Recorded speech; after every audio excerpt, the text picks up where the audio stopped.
anw ka jeliw dɛmɛbaga paradis des mariés Majo Coiffure. minnu bɛ k'an lajɛ HDTV chaîne YouTube kan nin wagati na an ka foli bɛ aw bɛɛ lajɛlen ni aw ka émission min dira n'o ye anw ka jeliw ye émission b'a to aw ni ne an bɛna an ka jeliw n'an ka artistes masala ayiwa bi an sera an ka jeli denni ma ni bɛɛ b'ale wele ko Dafa Kuyate Dafa ye denmisɛnnin mɛ a cɛ ka ɲi fɛnɛ dɛ b'a dɔn maraka caman b'a fɔ k'a bɛ Dafa fɛ aw ni ne an ka jɛ ka Dafa Kuyate lamɛn ɲɔgɔn fɛ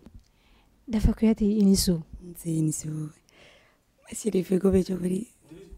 ayiwa ni ko daminɛ bali aw ma Dafa ka finesse ne yɛrɛ sera nɔ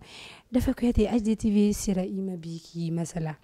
yala folikan jumɛn de bɛ e bolo k'a lase an lajɛbagaw ma nin wagati in na ok sani ne ka kuma Sirife n b'a fɔ an lamɛnbaga bɛɛ lajɛlen ma bɛɛ lajɛlen ni ɲantuma donc n bɛ bɛɛ lajɛlen fo ni wagati in na dan tɛ foli min na donc n b'aw yɛrɛ fo k'aw barikada aw nali diyara n ye kuma ma nɔgɔ ne ma ayiwa an ka Kuyate muso ko kuma ma nɔgɔ ale ma Dafa Kuyate e ye jeli de parce que n'i y'a mɛn Kuyate u yɛrɛ ɲuman ko jeliw ka sherifu ye Kuyate Dafa yanni an ka don baro kɔnɔna na aw yɛrɛ ka slogan ko jeliw de ka sherifu ye Kuyate qu'est-ce que ça veut dire jumɛn de don a kɔrɔ ye jumɛn donc kɔrɔ wɛrɛ t'a la n'i y'a mɛn jeli dɔrɔn n'i ko Kuyate dɔrɔn i y'a bɛɛ ban yɔrɔ i b'a dɔn sherifu filɛ mataw kan anw fana bɛ ten de jeliw bɛɛ la nɔnɔ kɛnɛ y'anw de o bɛ ɲinɛ n'i ma faamu dɔrɔn donc i bɛ ɲininkali kɛ ayiwa Dafa Kuyate e yɛrɛ ye jɔn ye ani i bɔra mɔgɔ jɔn na yala e ye jeliya ta depuis fitinin de ya hakɛto bɛ kuma la ou bien i panna ka don a la sisan de parce que i fa n'i ba ye jeli i ye ɲininkali o question diyara n ye ne wolola ka jeliya sɔrɔ an ka du kɔnɔ ne mamuso bɛɛ b'a dɔn Batunkara donc ntɛnɛmuso fana bɛ jeliya kɛ an ka famille na jeliya yɛrɛ de bɛ yen donc ne ye jeliya daminɛ depuis n fitinin n bɛ se ka fɔ depuis n tɛ bɛrɛ bɔ n bɛ n jɔ koko la donc bɛɛ n'i da kan don donc n bɛ groupe espoir fana na Cheikh Jabate Nayini Jabate cɛ donc n bɛ tɔnɔ Cheikh fo ni wagati in na ani Bozola Sanogo n'o ye n ba ye donc n b'u bɛɛ lajɛlen fo ni wagati in na ne donna jeliya kɔnɔ ala n'olu yɛrɛ sababu ayiwa Dafa o jaabi diyara n ye Dafa baara in daminɛ ni sisan cɛ yala i ye difficulté caman sɔrɔ a kɔnɔ bon i yɛrɛ b'a dɔn diɲɛnatigɛ koko filɛ nin ye i tɛ yɛrɛ sɔrɔ ka sɔrɔ i ma sɛgɛn dɔ i ɲɛ la caman yera i b'a fɔ caman ma kɛ fana mais bi alhamdulillah Dieu merci n bɛ ala fo ka barikada jeli Dafa Kuyate i bɛ se sourire la dɛ e ma ye Dafa bɛ ka finesse ni fɛn minnu kɛ anw na wa i ma ye Dafa ne ka cameraman ɲɛbɔ i fɛ Diri le boss a bɛ k'i lajɛ cogo min na ne Dafa n y'a fɔ cogo min na i bɔra jeliw la donc n bɛ fɛ ka mun dɔn sisan nɔ lien jumɛn de b'i ni Kanja Kuyate cɛ bon Kanja ye n tɛnɛmuso ye n fa kɔrɔmuso don n b'a fɔ ni wagati in na tɛnɛmuso don i tɛnɛmuso don ten dɔrɔn tɛnɛmuso don n fa kɔrɔmuso don donc tɛnɛ don quoi Dafa ne y'i ɲininka n ko yalima lien jumɛn de bɛ i ni Kanja Kuyate cɛ yɔrɔ Kanja Kuyate ale tɛ présenter mɔgɔw la bilen donc nin yɔrɔ in na an bɛ foli belebeleba di Kanja Kuyate ma parce que olu fana ye ɲamakalaya valoriser Mali kɔnɔ yan nɔ Dafa Kuyate lien jumɛn de bɛ i ni Kanja Kuyate cɛ tɛnɛmusoya ni denya hukumu ka bɔ a la yala Kanja Kuyate e Dafa Kuyate dɛmɛ nin baara in kɔnɔna na wa i ye ɲininka o la Sirife a diyara n ye Kanja ye ne tɛnɛmuso ye donc sanjan dɔ la n bɔtɔ top étoile la Kanja ka top la n ye accident sɔrɔ sira la a ye n dɛmɛ kosɛbɛ n tɛnɛmuso don i ye ɲininka fana ko ne ye jɔn ye n'i b'a fɔ Dafa dɔrɔn i bɛ to k'a fɔ sagakunu jelimuso n'i y'o fɔ dɔrɔn baara banna ne yɛrɛ de ye Dafa ye den kelen ɲalen Wandi Kuyate wolola ne na Dipa wolola ne na Magansiri Kuyate den Aburu Kuyate den ni Babu Kuyate den ni Mamu Kuyate den ne faw ka ca ne baw ka ca ni Chinois Kuyate den Maria Darame den ni Samba den ni Juma den ni Gundo Darame den a ka ca ni ko n b'a bɛɛ fɔ dɔrɔn k'o bɛ yen nɔ o o diyara n ye dafa yanni i ka don jeliya in kɔnɔna na i y'a dege i fa yan fan de fɛ ou bien a diyara i ye ten tɔ k'a dege i ba yan fan de fɛ. n y'o de fɔ n ko depuis ne fitinin n ka dɔgɔn jeliya ka di ne ye dɔnkilida n y'a kanu depuis n tɛ bɛrɛ bɔ mais ka ne yɛrɛ ja fariya kan don dɔnkilida la ala ni Bozola Sanogo sababuya n bɛ n ba fo ni wagati in na ale de ye n ta ka taa n bila groupe espoir la espoir 2000 Cheikh Jabate ka groupe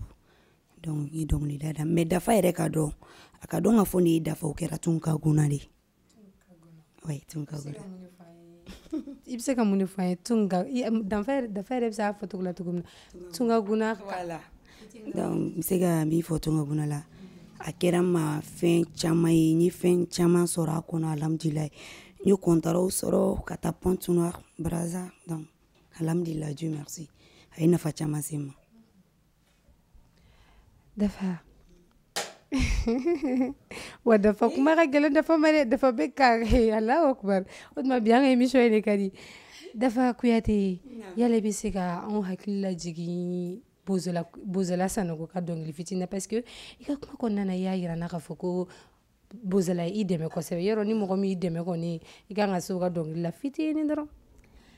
An chéri yo ala diya ne ma fo ni ya fara ne ma adi musoma cɛ ɲa sɔrɔ ni sarabila i tagama cogo bɛ fadu kamelemele jo i ye musoya bɛ ni lilima. Yala ne ko mina dɔnkɛ Dafa o surunya yɛrɛ de Dafa Kuyate i ye jeli denmisɛnnin ye yalima i ni i jeli tɔɲɔgɔnw i ni minnu bɛ génération kelen na aw ka relation bɛ cogo di. i ɲininko la Sherifu a diyara n ye ne ni jeli ɲɔgɔn cɛ foyi tɛ yen nɔ alhamdulillah parce que ne ye Kuyate de ne b'a bɔ olu kunna de foyi tɛ ne n'u ɲɔgɔn cɛ wa Kuyate muso de ye ne n bɛ n diya partout. Ok Dafa ne bɛ fɛ ka n da tɛngu yɔrɔnin dɔ la parce que an b'a jateminɛ sisan génération surtout aw jeli kunda aw ka kow ka kalan kojugu i b'a mɛn de ko karisa ni karisa man di sisan mais fɔlɔ la o tun tɛ yen nɔ fɔlɔ la jeliya komi ne bɛ to k'an da tu a yɔrɔ la kuma caman ka émission na fɔlɔ la jeliya tun ye dilanni de mais sisan i b'a ye jeliya tiɲɛna donc e yɛrɛ fɛ o da bɛ jeli kɔrɔbaw de la ou bien a bɛ aw jeli denmisɛnninw de la parce que mɔgɔ caman fana b'a fɔ ko ni jeli denmisɛnninw ye sira jɛgɛ n'u taara sira dɔ fɛ ko ni jeli kumabaw jeli kɔrɔbaw komi Kanja Kuyate Ma Kuyate numéro 1 o yɔrɔ la an ka foli bɛ an ka jeli kɔrɔbaw ye donc ko n'olu kumaraw fɛ k'aw bɛ tile ko mais ko jeli kɔrɔbaw yɛrɛ y'aw to yen nɔ ko parce que ko sisan ko jeli denmisɛnninw ko fiɲɛ b'u nun kɔrɔ donc fiɲɛ min b'aw nun kɔrɔ mun de bɛ ka na n'a ye. Sherifu e ye ɲininko la o diyara n ye kuma ka gɛlɛn ni donna min gasi la o bɛ yafa n ma o bɛ n to deniya ye n bɛ se k'a fɔ fɛn tɛ kɔrɔbalenw na fɛn m'anw fitininw yɛrɛ de la parce que n'an y'a lajɛ fɔlɔ jeliya ni sisan jeliya kelen tɛ an ka fɔlɔ mɔgɔkɔrɔbaw tun bɛ jeliya de kɛ olu tun tɛ fɛn lajɛ dɛ olu yɛrɛ de b'a bɔ kunna ka taa sɔnw dilan u bɛ sɛgɛn ni ɲaniw kɛ ɲamakalaya la mais sisan anw bolo an bɛ k'a kɛ ni sanu waso fini waso ani n t'a dɔn n bɛna fɔ cogo min na jeliya t'o ye quoi an ka lajɛ an ka gɛrɛ mɔgɔkɔrɔbaw la an ka recherche kɛ jeliya tɛ dɔn ka ban a tɛ dɔn ka ban n tɛ n yɛrɛ bɔ la parce que n yɛrɛ b'a milieu kɔnɔna na an bɛ min kɛ wasow ni fadenya sama ye an ka kɛ ka don da kelen fɛ ka bɔ da kelen fɛ parce que ala tɛ se ka fɛn bɛɛ di bɛɛ mɔgɔ kelen ma bɛɛ n'i ka tuma de don ni min ka tuma sera n'an sera k'o dɛmɛ o k'a ta kɛ i bɛ se k'i diya kɛrɛfɛla la i b'i sago sɔrɔ mais n'an kan b'a kɛ ni fadenya ni ko wɛrɛw ye jeliya bɛ tiɲɛ an bolo ne kɔni min ka di ne ye an ka recherche kɛ an ka gɛrɛ mɔgɔkɔrɔbaw la an k'a dɔn k'a fɔ jeliya ye fɛn min ye parce que jeliya bɛ ka taa taabolo min kan sisan hɔrɔnw bɛ fɛ k'a kɛ cogo min na ne fɛla k'o tɛ quoi an ka mɔgɔkɔrɔbaw ka ɲamakalaya kɛ hɔrɔn tun t'a fɔ a y'a dabila ɲamakalaw de tun b'a fɔ hɔrɔn ma a y'a dabila mais sisan hɔrɔn bɛ k'a fɔ ɲamakalaw ma a y'a dabila a bɛ ka ne fari ni faga a ma ni ne non o cɛ man ɲi awɔ an k'a lajɛ an k'o bɔ yen nɔ quoi ni min ye min kɛ min la n'a ma diya i y'a fɔ dɔrɔn an bɛ tɛmɛ n'an ka bari an ka rancune ni fadenya ni fɛn ninnu dabila a man ɲi si tɛ mɔgɔ la quoi anemu kuma ɲɛna Kuyate muso i ka génération ni jɔn de rapproché len don kana n'a fɔ k'i ni bɛɛ ka di dɛ i ni mɔgɔ ma rapproché len don ne bɛ fɛ k'o de dɔn i b'a dɔn ne ni bɛɛ de ka di ne n'a bɛɛ ka di bɛɛ tu i bɛ jeli denmisɛnnin fɛn fɛn dɔn Babako walahi n'a bɛɛ ka di mais kɛrɛnkɛrɛnnenya la i ni jɔn de gɛrɛlen don ɲɔgɔn na Dafa i bɛ réponse di anw ma dɛ ne ni Bamakɔ jeli bɛɛ ka di A fo Z ne Kuyate de ne bɛ n jɛ jeli hɔrɔn ni ɲɔgɔn cɛ ne n'a bɛɛ ka di donc n bɛ jeli hɔrɔn bɛɛ fo nin wagati in na u ka Kuyate muso mankan don ni donna min gɛsɛ la u bɛ yafa n ma Kuyate muso yɛrɛ bɛ se sourire la cogo min na Dafa maintenant nous allons parler de l'astuce beauté parce que n'i y'a mɛn ko muso parili b'a la kokajɛ b'a la sanuya b'a la ani ko ni ko komi Dafa yɛrɛ bɛ cogo min na Dafa yɛrɛ bɛ n'a da don caman na k'a fɔ an ye Dafa e yɛrɛ hakilina ye mun de ye astuce beauté ko la o ye an ka rubrique kura ye an y'o don an ka émission kɔnɔna na bon i yɛrɛ y'a bɛɛ fɔ ka ban ni ko musoya dɔrɔn i y'a bɛɛ de fɔ donc musoya tɛ taa kokajɛ kɔ a tɛ taa sanuya kɔ a tɛ taa kasa duman kɔ hali ni ne i b'a dɔn garankɛmusow de wolola ne na olu mana wolodenw don na i tɛ to kɔ abada donc kasa ka di ne labɛn ka di ne ala Sirifi y'a dabila n'o tɛ bɛ n bana fitini dɔrɔn sa Sirifi e y'a bɛɛ de fɔ ka ban a bɛɛ de bɛ musoya kɔnɔna na donc ni ko muso dɔrɔn fɛn bɛɛ musoya tɛ taa olu kɔ quoi donc kuma ka gɛlɛn Dafa n'an ye muso fɔ an tɛ ɲinɛ an balimakɛw fɛnɛ kɔ dɛ jumɛn de ka di an balimakɛw ye kosɛbɛ i k'i da to o la dɔrɔn ko fitini dɔrɔn fɔ parce que cɛw fɛnɛ b'an ka émission lajɛ faut pas k'an ka ɲinɛ cɛw fɛnɛ kɔ i y'o fana fɔ ye tiɲɛ n'a fɔra muso dɔrɔn muɲu ni sabali ala ka sabali di an bɛɛ lajɛlen ma donc an ka kipi an cɛw la dɔ bɛ cɛw la mais caman bɛ musolakaw fana na dɛ n'i y'a mɛn an b'a fɔ cɛw bɛ taa dɔ b'an na belebele b'an na donc an ka hakili to cɛbakɔrɔw la ko bɛ yen k'a fɔ ni ko n k'a fɔ n bɛ dɔɔnin fɔ a ko la kɛ an hakili to cɛw la cɛw ni ladonw de ka sɔn tɛ cɛw la dɛ sɔn belebele b'anw de la fo k'an ka to ka cɛw min ka d'u ye k'o kɛ min ka g'u ye k'u to yen donc an ka kasa dumanw fara an boloda kan nɔgɔ kana yana ni ko ka jɛ ani parili mondial ka to k'i kun dilan fini sugu sama dɔrɔn n'o baara banna n'i y'o kɛ dɔrɔn i cɛ bɛ k'i ta ye komi yɛrɛ ye an balimakɛw défense ta nin yɔrɔ la parce que an balimakɛw kɔntanenba de don nin yɔrɔ la k'an ka ɲinɛ cɛw la Dafa freestyle fitini dɔrɔn Namayina cɛw la bi ne balimamusolu tɔ tɛ cɛw la cɛw sɛgɛnna Namayina cɛw la ne balimamusolu tɔ tɛ cɛw la cɛw tɔɔrɔla o kuma tɛ nkalon kuma ye dɛ cɛw sɛgɛnnen yɛrɛ de don an musow bolo n'i y'a mɛn u b'a fɔ cɛ bɛ taa kɛnɛma a bɛ taa ne m'a ja la so kɔnɔ mun na tɛ taa kɛnɛma ne balimako a ye taga dɛ ne b'aw kɔ Dafa ne ma nin faamuya cɛw ka taga cogo di Dafa k'a jala so kɔnɔ cogo di Dafa dɔɔni fɔ an ye o la astuce beauté a bɛɛ de bɛ fɔ ni ko k'a ja cɛ la n'i tɛ kuma duman f'i cɛ ɲɛna e tɛ baro k'a fɛ dumuni duman tɛ tobi k'a d'a ma denw entretien tɛ denmisɛnninw la e yɛrɛ fana entretien tɛ so kasa man di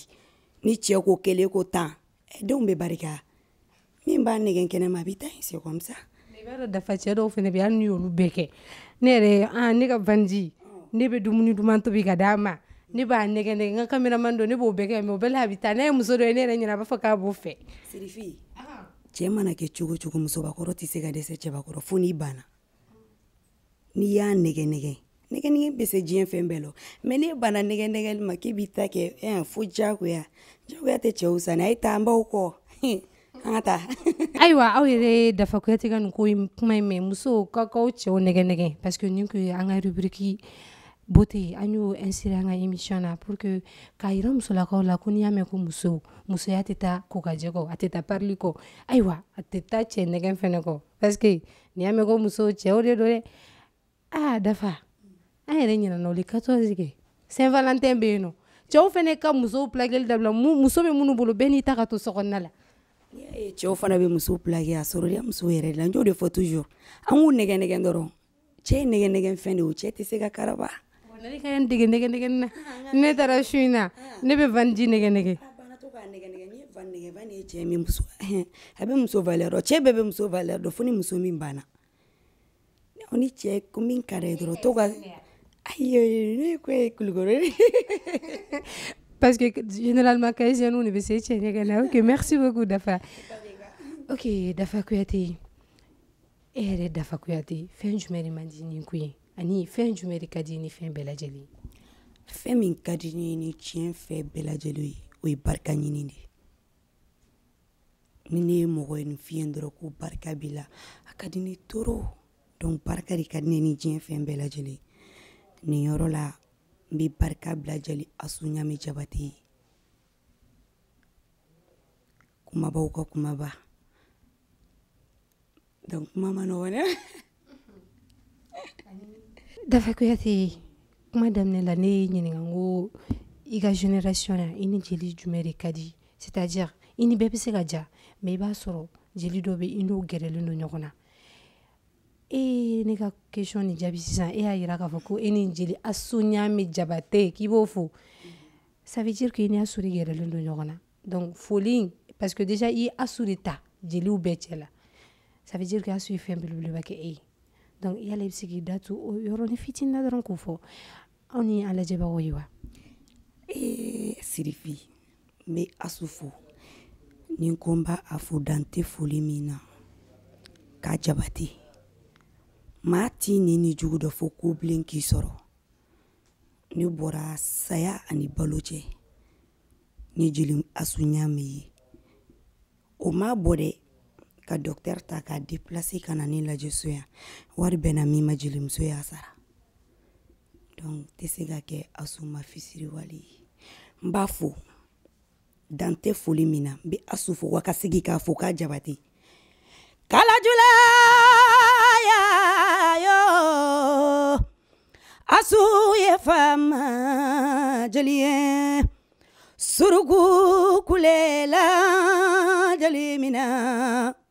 waraba kulela jalimina kala jula foroto asu jabate yere wolo jalie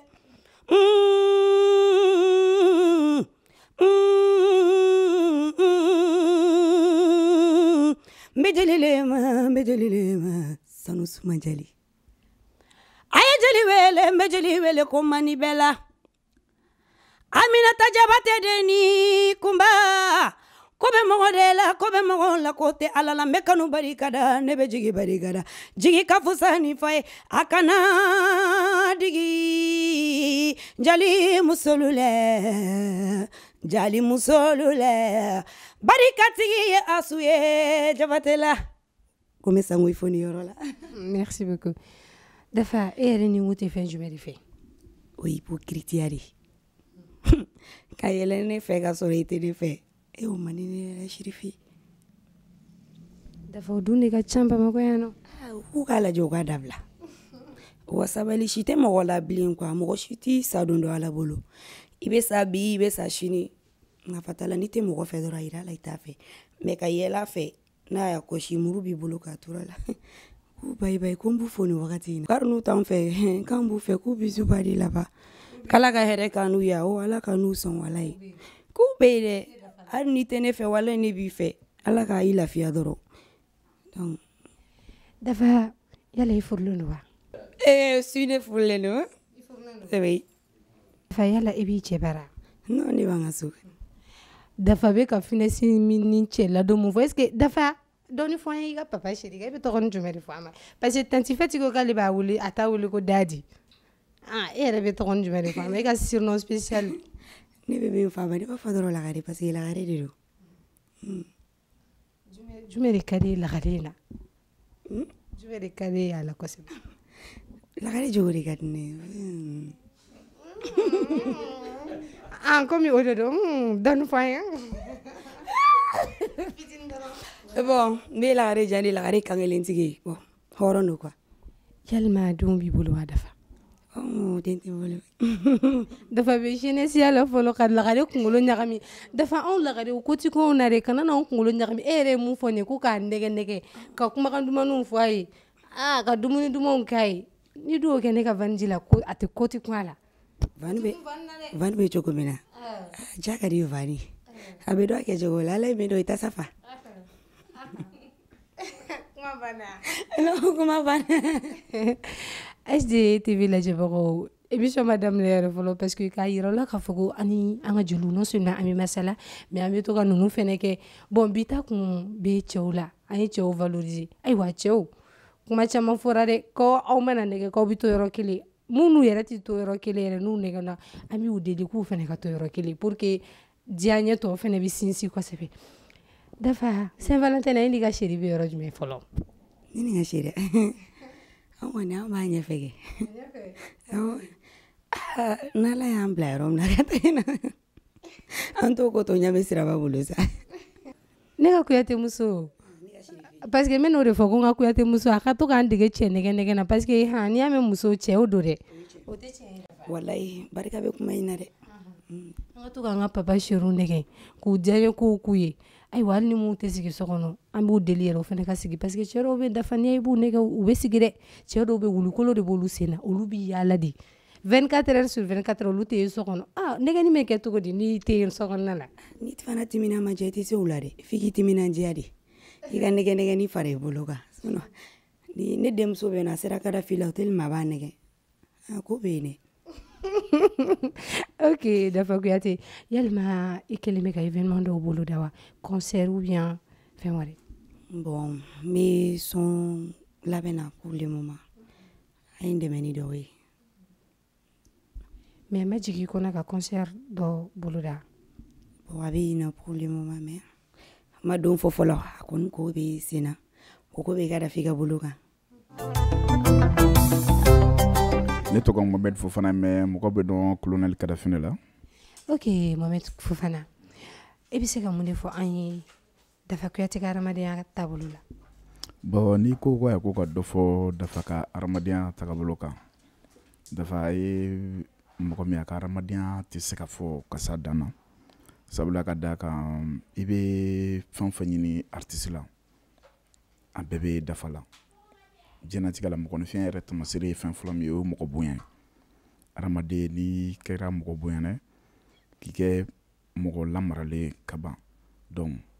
diɲɛlatigɛ fɛn bɛɛ b'i la Dafa bɛ mɔgɔ bonya Dafa maralen don a b'a kumacogo dɔn adamadenw fɛ donc a n'aime Dafa ka hadamadenya yɛrɛ a tɛ se ka fɔ ka s'a dan na merci beaucoup Dafa Kuyate émission sera a ba yɔrɔ ma yalima une fois de plus folikan jumɛn de b'i bolo k'a lase i kanubagaw i jatigiw ani mɔgɔ ko ko Dafa Kuyate et puis MJD fɛnɛ y'a fɔ ko Dafa ko la plus belle o jɔrɔ koyi Dafa ye kuma minnu fɔ bi kabako don cɛnɛgɛntogo astuce ayiwa aw minnu connectelen tɛ restez surtout connectés sur la page HDTV pour que a bɛɛ lajɛlen de ka fɔ aw ɲɛna surtout pour ceux qui ne sont pas encore abonnés abonnez-vous pour que aw bɛ se k'a ka jeliw ka kow dɔn Dafa ye caman fɔ ne yɛrɛ ye bi ne tun t'o dɔn ko ni cɛ n'i y'a nɛgɛ kosɛbɛ k'ale ni wulukolo b'a sen na k'a bɛ sigi so ayiwa ne b'o fara n bolo da kan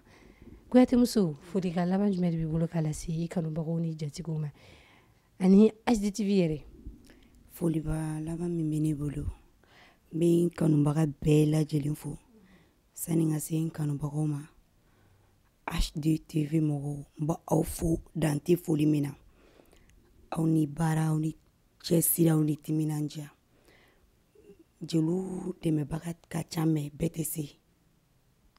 Ala sera k'a di aw minnu ma n bɛ Ala deli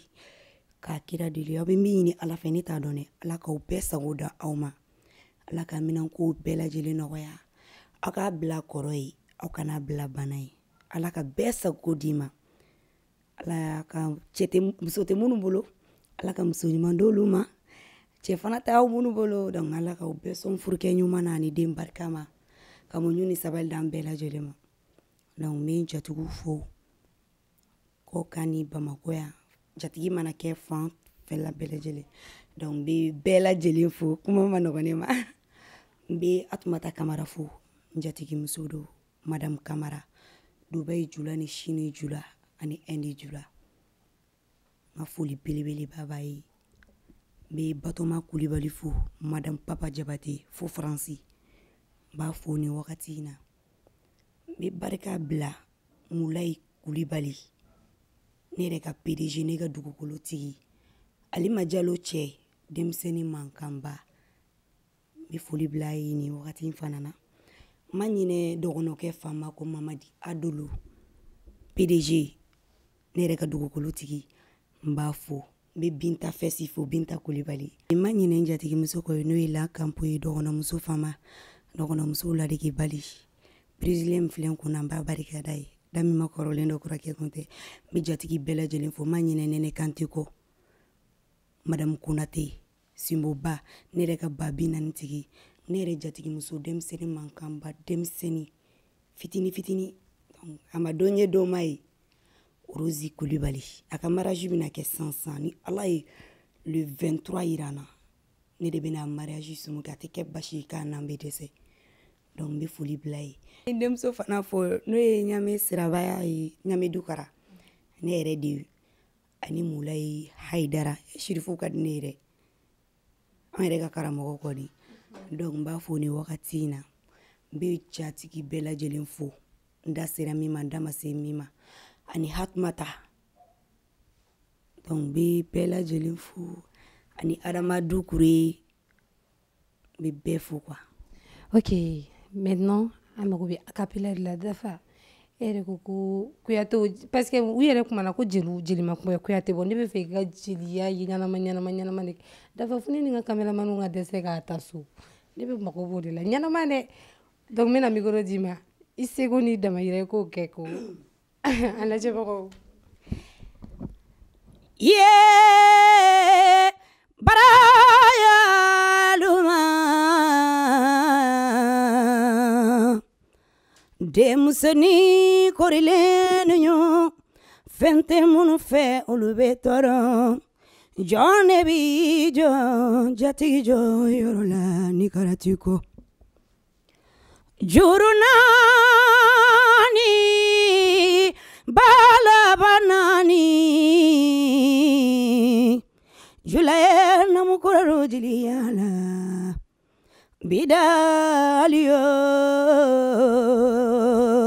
bidali fama jeliya soro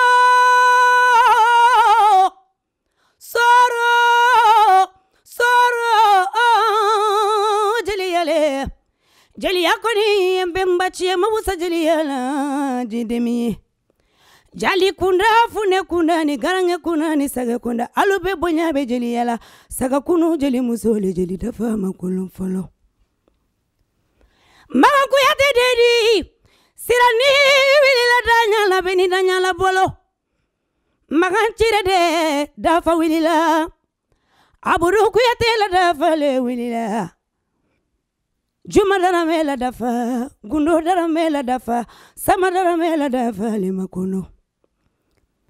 Nana Khalifa ngara keni ngara musolula mime waifo ani munu te waifo mulu filale belale nkolwe mabusa jeliya la sira yedeninye jatigi seye balilu nyina balilu alunisu bani kure simuni bani asimuga Maimuna Haidara Sirifiya le fana kadi ni sirifu be jelilu la sirifi Kuyate jon tanuna fune tanuna garangen tanuna sirifi mana ke jelilu la sirifi babi jari sorio anga ke jeli lu memanka be jelile ma Kuyate jali nye jelile siraye jeli nye alamina jeliye Maria daramede sira mangaraya memborangara lula fanyamfani banyamfa fona damala Dafa makolo Dafa yedeninye akana digi jali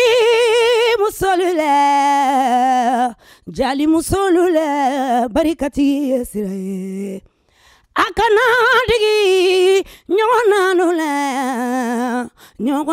lule kotuntala yesiraye la i bɛ se dɔn na fɔlɔ nga jogo de ma Dafa dɔn dɔrɔn kɛ fitini dɔrɔn pa ni fitini dɔrɔn ko sa dɔn dɔrɔn n sigilen awɔ i sigilen ko fitini dɔrɔn a fasi kura dɔ fɛnɛ fasikɔrɔ bɛɛ de b'a la i bɛ fasi dɔɔni bɔ dɔrɔn ngo juguya manyi de juguya manyi jeli dawuni ɲɔgɔn cɛ juguya manyi Mojugu yamani ne jugu yamani horonde wuni nyote jugu yamani mojugu yamani de jugu yamani horoma wuni nyote jugu yamani. Aywa HDTV la jebako aw kun karska kera mun ye jili dafa kuyati bolo ode kuyeni aw mun abonné ninte à la chaîne YouTube kan aw se ka abonné dès maintenant pour ne rien rater. Aywa nte segente nyina min bara ɲɔgɔn fo parce que ni y'a mɛn ko ne bɛna émission kɛ mɔgɔw de bɛ ne kɔfɛ minnu bɛ ka baara belebeleba kɛ. Aywa équipe HDTV chez nous c'est plus qu'une équipe, c'est la famille. Medri le boss fo ale nga caméraman be vanji fo ale nche. Aywa ni vanji fo ni ɲinana Barthez ka dɔrɔn ale bɛ dimi parce que ale fɛnɛ ɲɛbɔlen don fɛ mais n t'a ale fɛ ka n ka famille fo ka a lajɛbaga bɛɛ lajɛlen fo. An ka fan dɔ bɛ yen nɔ depuis Paris a fɛnɛ b'an suit kosɛbɛ n'o ye Alasiko ye. An bɛ Alasiko fo ani mɔgɔ mɔgɔ bɛ HDTV émission an ka jeli lajɛ an b'u bɛɛ lajɛlen fo ka tila ka Major Coiffure fo ne ka émission na Major de bɛ ne maquiller mais bi ta la n yɛrɛ fitini kɛ n yɛrɛ ɲɛna aw kana jigin na dɛ. Je suis naturelle aujourd'hui ka tila ka Ibe Couture fo. Ibe de bɛ ne ka fini kalan chaque fois émission na Ibe de bɛ ne ka fini kalan. Ibe ale sigiyɔrɔ bɛ ne bɛ Grand Tibugu 3e plaque ma ni taara Ibe fɛ Ibe bɛ kubunu kɛ dafa ne ma pare ya. Walayi parle la kojugu classe de bɛ la ni tɛ se parle la dɔrɔn yɛrɛ siri fila bɛ dege parle la. Allahu akbar. Ala ka don n'a nataw yira aw ni ne la an ka jeliw kan bisous.